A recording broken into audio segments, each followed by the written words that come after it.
Section 1. You will hear a man phoning the customer services manager of a hotel to get information about holding a conference there. First, you have some time to look at questions 1 to 5.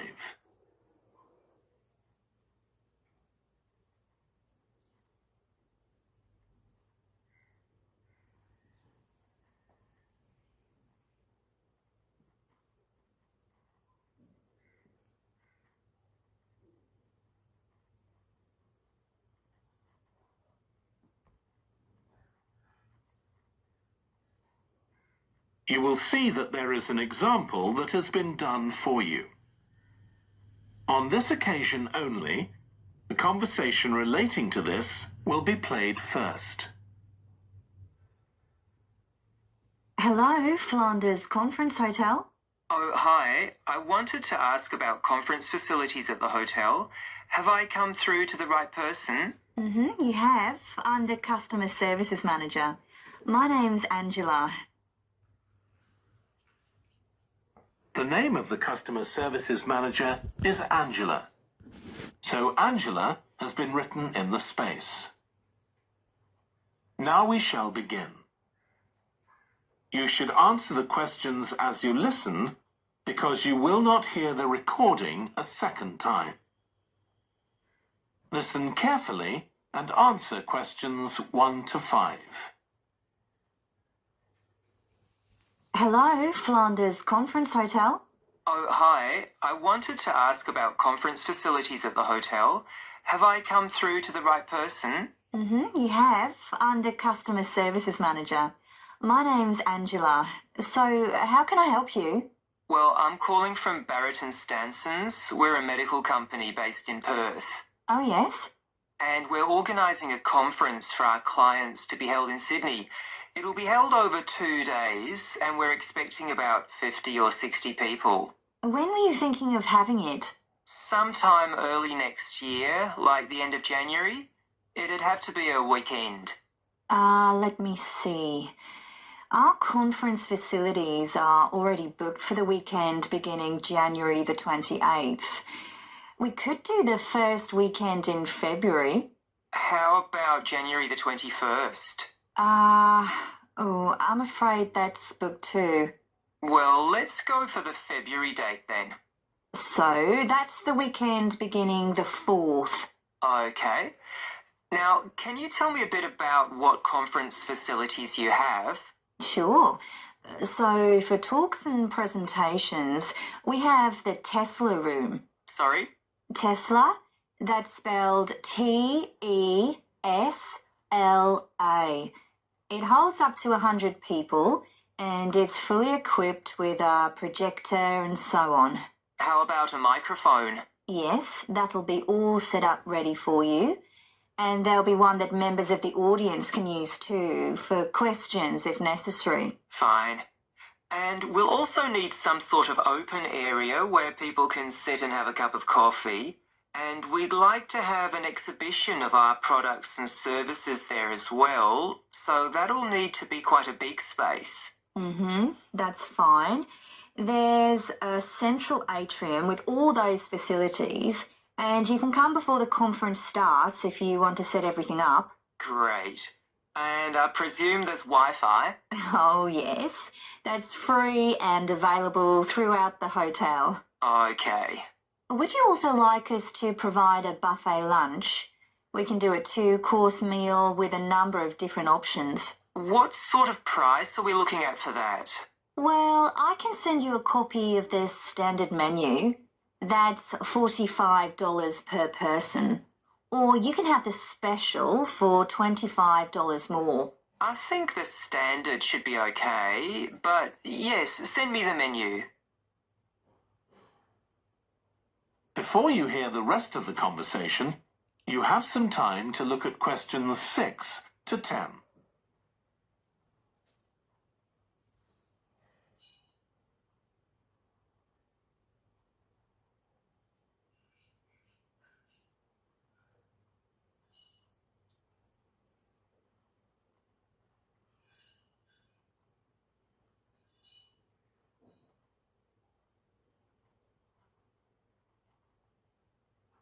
Now listen and answer questions 6 to 10. Now, we're also going to need accommodation on the Saturday night for some of the participants.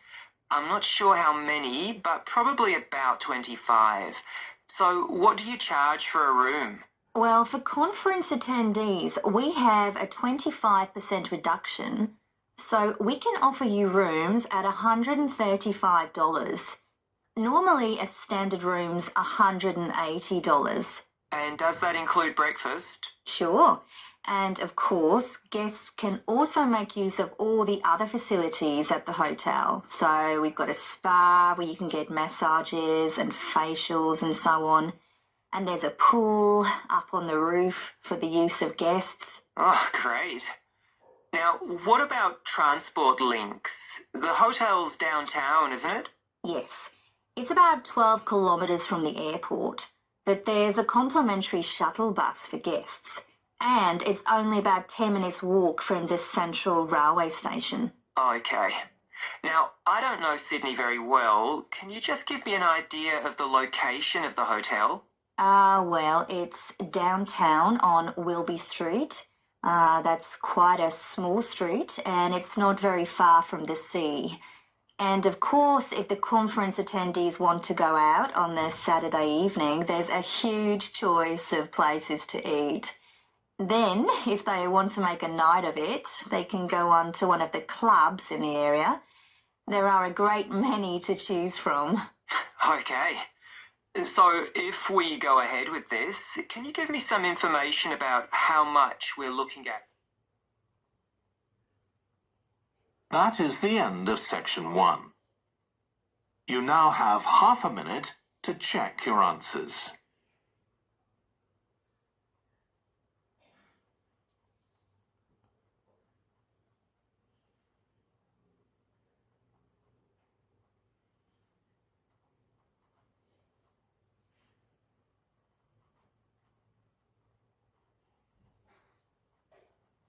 Now turn to section 2.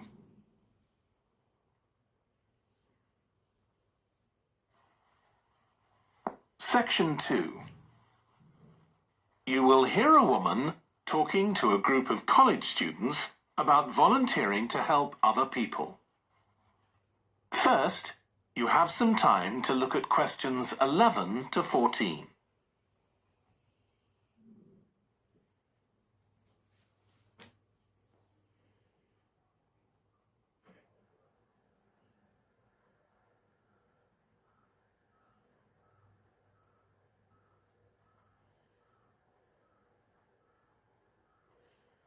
Now listen carefully and answer questions 11 to 14. Good morning. My name's Lucy Crittenden, and I'm the Director of Operations for an organisation that arranges volunteering in this part of the country. I'm hoping I can persuade one or two of you to become volunteers yourselves. Let me start by briefly explaining what we mean by volunteering.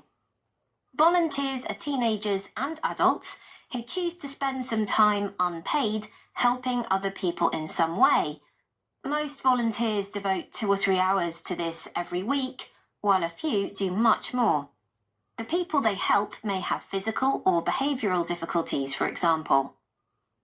Volunteers can do all sorts of things, depending on their own abilities and interests. If they're supporting a family that's struggling, for example, they may be able to give them tips on cooking, or recommend how to plan their budget, or how to shop sensibly on their income. They might even do some painting or wallpapering, perhaps alongside any members of the family who are able to do it. Or even do some babysitting, so that parents can go out for a while. The benefit from volunteering isn't only for the people being helped. Volunteers also gain from it. They're using their skills to cope with somebody's mental or physical ill health, and volunteering may be a valuable element of their CV when they're applying for jobs. Employers usually look favourably on someone who's given up time to help others. Significantly, Most volunteers feel that what they're doing gives them a purpose in their lives. And in my opinion, they're lucky in that respect, as many people don't have that feeling. Before you hear the rest of the talk, you have some time to look at questions 15 to 20.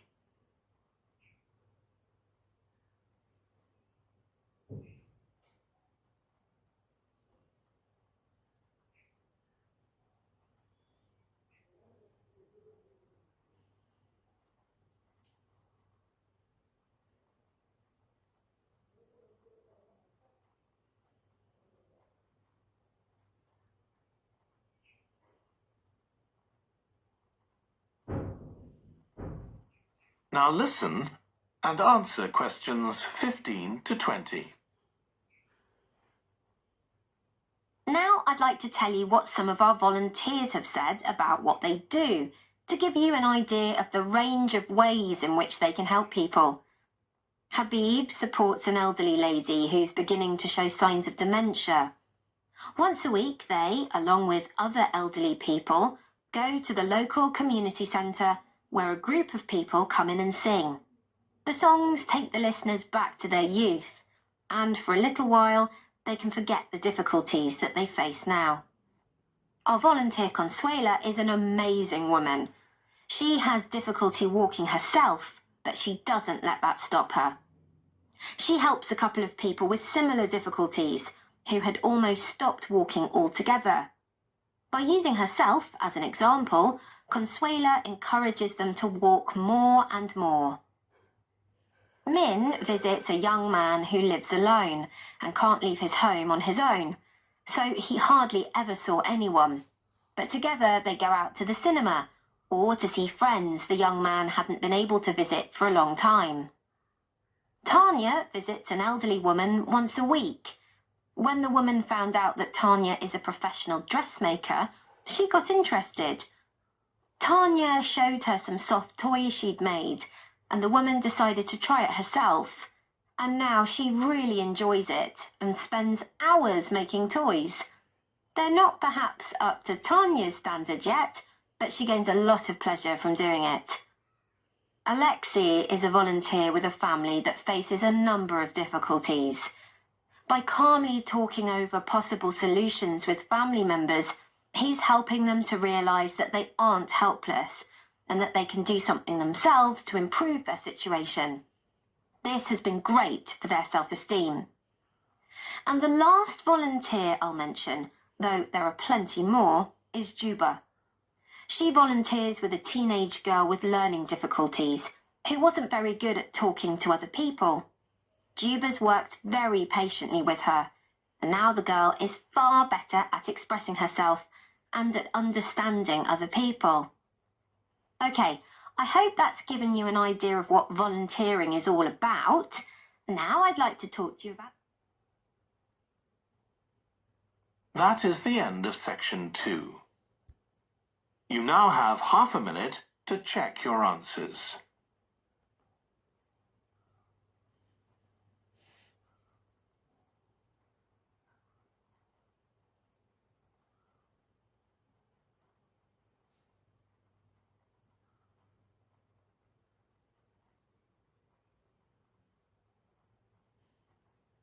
Now turn to section 3.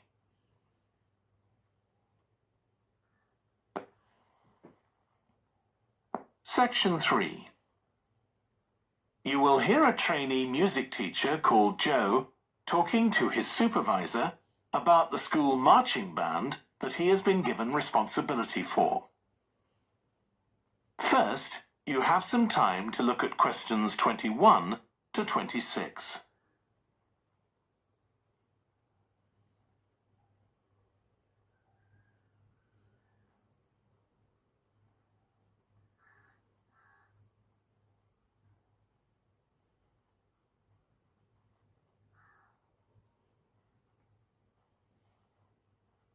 Now listen carefully and answer questions 21 to 26. So, how are you getting on with your teaching practice at the high school, Joe? Well, I've been put in charge of the school marching band, and it's quite a responsibility. I'd like to talk it over with you. Go ahead. You better start by giving me a bit of background. Okay. Well, the band has students in it from all years. So they're aged 11 to 18, and there are about 50 of them altogether. It's quite a popular activity within the school. I've never worked with a band of more than 20 before, and this is very different. I can imagine. They aren't really good enough to enter national band competitions, but they're in a regional one later in the term. Even if they don't win, and I don't expect them to, hopefully it'll be an incentive for them to try and improve. Yes, hopefully. Well, now the town council's organizing a carnival in the summer, and the band has been asked to perform. If you ask me, they aren't really up to it yet, and I need to get them functioning better as a band, and in a very short time. Have you been doing anything with them? Apart from practicing the music, I mean. I played a recording I came across of a drummer talking about how playing in a band had changed his life. I think it was an after-dinner speech. I thought it was pretty inspiring because being in the band had stopped him from getting involved in crime. The students seemed to find it interesting, too. That's good. I'm planning to show them that old film from the 1940s, Strike Up the Band, and talk about it with the students. What do you think? Good idea. As it's about a school band, it might make the students realize how much they can achieve if they work together. That's what I've got in mind. I'm hoping I can take some of the band to a parade that's going to take place next month. A couple of marching bands will be performing, and the atmosphere should be quite exciting. It depends on whether I can persuade the school to hire a coach or two to take us there. They sound like good ideas to me. Thanks. Before you hear the rest of the discussion, you have some time to look at questions 27 to 30.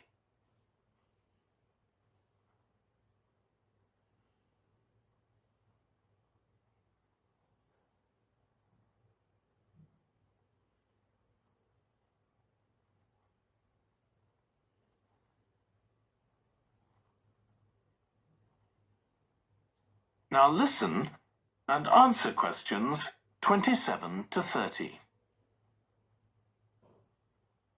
Can I tell you about a few people in the band who I'm finding it quite difficult to cope with? I'm sure you'll have some ideas about what I can do. Go ahead. There's a flautist who says she loves playing in the band. We rehearse twice a week after school, but she's hardly ever there. Then she looks for me the next day and gives me a very plausible reason. She says she had to help her mother, or she's been ill, but to be honest, I don't believe her. Oh dear. Any more students with difficulties? Plenty. There's a trumpeter who thinks she's the best musician in the band, though she certainly isn't. She's always saying what she thinks other people should do, which makes my job pretty difficult. She sounds a bit of a nightmare. You can say that again. One of the trombonists has got an impressive sense of rhythm and could be an excellent musician, except that he has breathing difficulties, and he doesn't really have enough breath for the trombone. He'd be much better off playing percussion, for instance, but he refuses to give up, so he ends up only playing half the notes. I suppose you have to admire his determination. Maybe. One of the percussionists isn't too bad, but he never seems to interact with other people, and he always rushes off as soon as the rehearsal ends. I don't know if there are family reasons or what, but it isn't good in a band where people really need to feel they're part of a group. There are others too, but at least that gives you an idea of what I'm up against. Do you have any thoughts about what I can do, Lizzie? That is the end of section 3. You now have half a minute to check your answers.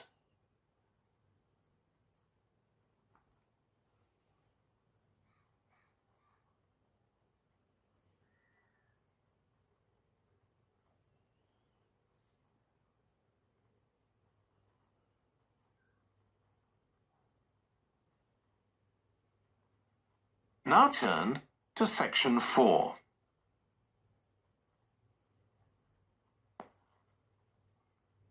Section 4. You will hear a British University lecturer in music talking about concerts in an arts festival. First, you have some time to look at questions 31 to 40.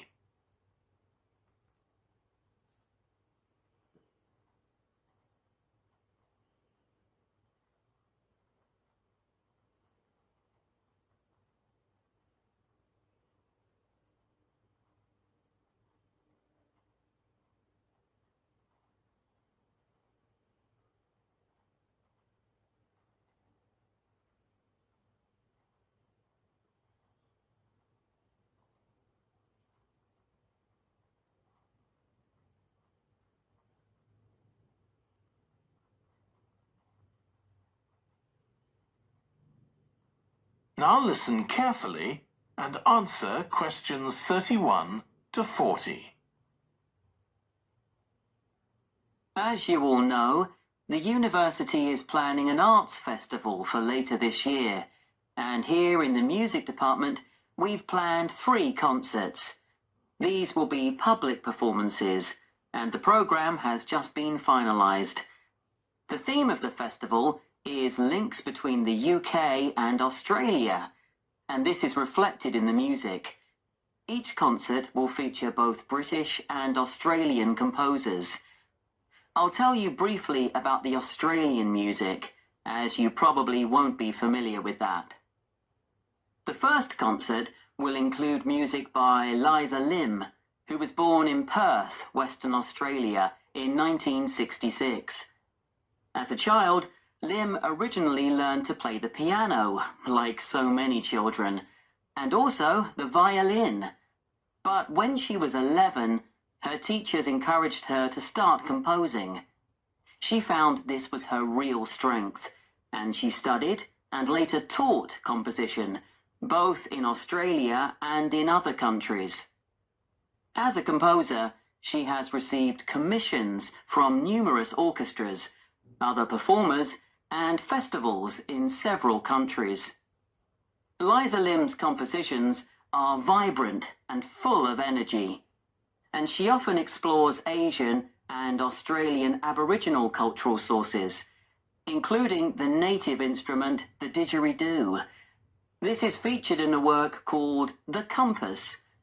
Her music is very expressive, so although it is complex, it has the power of connecting with audiences and performers alike. In the festival, we're going to give a semi-staged performance of the Oresteia. This is an opera in 7 parts, based on the trilogy of ancient Greek tragedies by Aeschylus. Lim composed this when she was in her mid-20s, and she also wrote the text, along with Barry Kosky. It's performed by 6 singers, a dancer, and an orchestra that, as well as standard orchestral instruments, includes electric guitar and a traditional Turkish stringed instrument. Lim wrote that because the stories in the tragedies are not easy to tell. The sounds she creates are also disturbing, and they include breathing, sobbing, laughing, and whistling. The work lasts around 75 minutes, and the rest of the concert will consist of orchestral works by the British composers Ralph Vaughan Williams and Frederick Delius.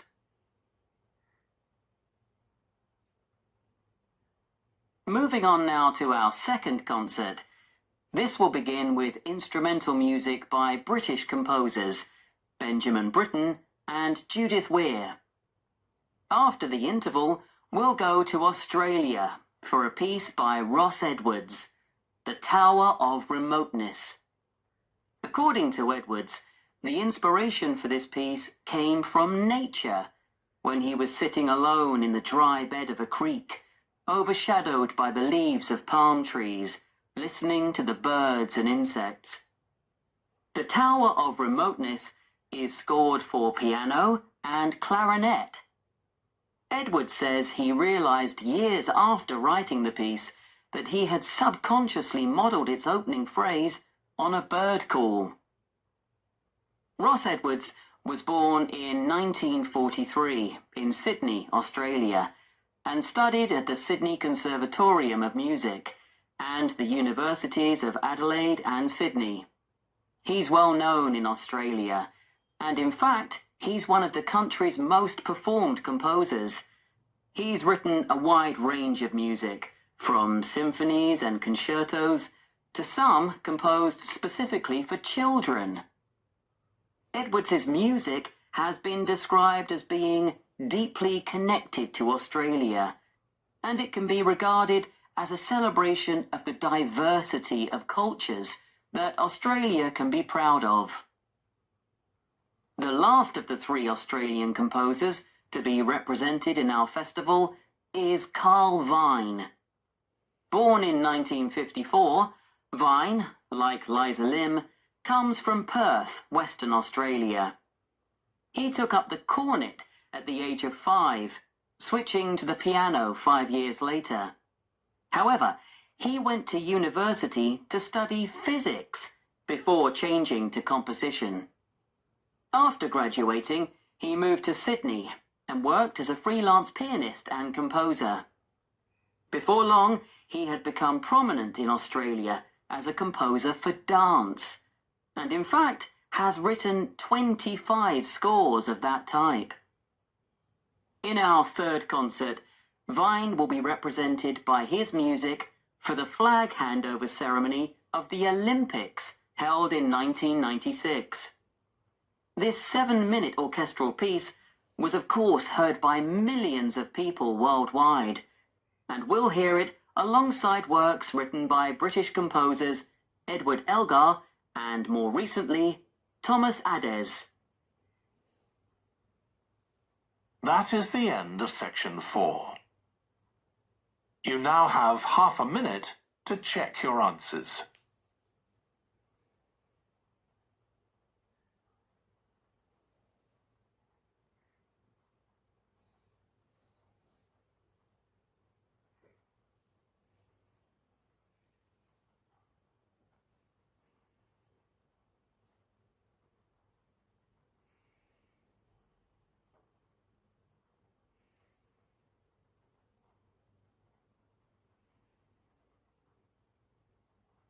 That is the end of the listening test.